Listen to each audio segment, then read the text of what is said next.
Every kid goes through some kind of attitude thing at some time or another, but Dr. Kanter joins us for our Family Matters segment this morning, everybody. To say, look, it's perfectly predictable, it's perfectly normal, and there are ways for parents to help the kids through it. And it's actually, everybody, it's a good sign. It's a developmental achievement. This happens over and over again when we have these conversations. You turn this around to try to give parents some encouragement here to say, hey, look, you know, the terrible twos, as uncomfortable as they are, that's the first attitude, period. First time. It's a good thing. How come? Well, two things. One, when kids are demonstrating an attitude, it's two purposes. One, they're trying to be independent and autonomous, which means that internally they've been able to differentiate something that we call self and other.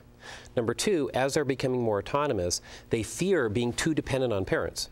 You put those two things together and you get something that we call attitude.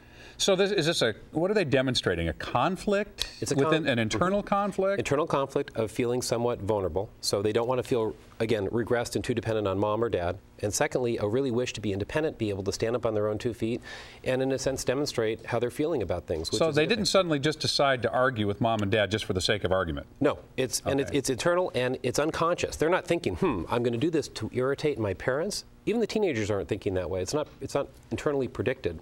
It's unconscious. Well, the 2 to 4s, again, that's pretty easy to see as a basic developmental thing as they start getting their independence and so forth. But then there's 2 other periods that you identify. Right. 6 to 8-year-olds, what are they going through? Okay, well, what we've got with the 2 to 4-year-olds is, again, toddlerhood. So here is the first step of what we call the separation individuation process, trying to separate from mom and dad. 6 to 8, this is where we see that break from fantasy to reality thinking. So all of a sudden, all those magical thinkings about things, they start to go away and the real world starts to come into place. Right. And Chrissy and I are still fighting that one. It's a tough one. It's giving up all those fantastic ideas about things, and it's a disappointing time for them. And during that time, they're starting to think more about what's right and what's wrong and what's fair and not fair, and that then expedites into this process too. Then again, 12 to 14. Middle adolescence, parents love this one, is where, again, not only are they trying to be more independent, fearing being too dependent, but they also can start to think in the abstract. So these are 3 succinct periods where this happens. Now, one of the points that we've got up on the board here right now is, there are 2 of them actually. Don't take it personally and don't react with haste. Right. Very, very important. We've got you can't take it personally. They do this to everybody, and you'll see this. It's not. It's worse. It's worse. They don't just hate you; they hate everybody. It's worse with mom and dad. I always say to parents, it's worse at home. You get the worst of it at home. In fact, your neighbors may have a different child of yours in their house. Like you've got a great kid, no attitude, but at home it's always worse because you're the one they're trying to separate from. So you've got to be careful not to take it personally. Think of this as being developmental. So now, as a parent, if you're hearing, oh my gosh, your child is so well behaved when they come over to my house and we love to have them around, and you're thinking, whose kid are you talking about? Because they're miserable around the house. That's actually a good thing because they're exhibiting good behavior outside that. So you've done half of your job. You just got to get it through the other half here. Well, and again, it's not going to be perfect because you're not going to cure the tude. It's not going to go away. There are things that we're going to recommend that you can do to mellow it. But again, it's a good sign that they're trying to be a little bit different than you. Differentiation is good. Okay, so let's work through it then. What do we do? Okay, the first thing that we want to talk about is, again, for parents, is you want to normalize the fact that this is something that's going to happen. 2, you're not going to take it personally. 3, you got to calm yourself down before you interact with your child. See, I'm the worst at that. I admit it.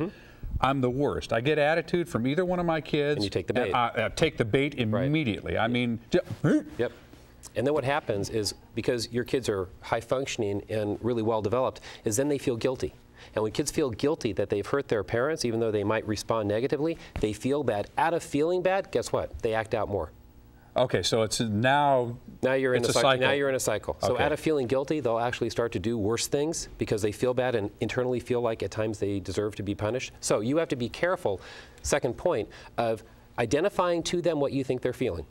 So how do you do that? Because they're not necessarily going to say to you, hey, Mom, now my thought would be I would ask how they're feeling. You're saying no. You should identify what it is and tell them how they're feeling. Very few kids over the age of about 7, if you ask them directly, why did you do that and how do you feel? Few will tell you for 2 reasons. One, they're not good at identifying them real well till they're in adolescence.